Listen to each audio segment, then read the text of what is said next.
মগো বাড়িতে বৃহস্পতিবার ইফতারের আয়োজন করছি হালকা পাতলা, বুঝছেন? আপনি ওই মাগরিব নামাজ পড়া জোরের সময় অবস্থা থাকবে, দোয়া দোয়া তো অবশ্যই থাকবে। মাগরিবের নামাজ পড়ে জোহরে মানে বুঝলাম না। কইতে চাইতে এসি ওই দুপুরবেলা জোহরের টাইমে মগো বাসা ভাত খেয়ে ইফতারের সময় ইফতার করে তারপর যাবেন আর কি, বুঝছেন? রমজান মাসে দুপুরবেলা খায় কি করে? আরে হুজুর, আপনি আমগো বাসায় মাগরিব টাইমে ইফতার করুন আর কি। আরে ওই মোটামুটি ওই মাগরিব জোহর, আরে হালার পালার মনে হইতেছে তুই কথাই।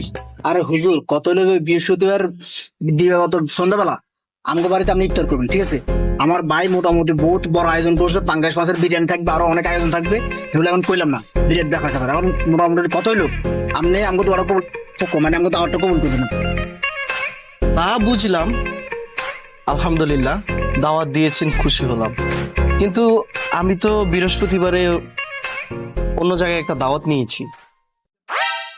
চার দাওয়াত নিয়েছেন হুজুর?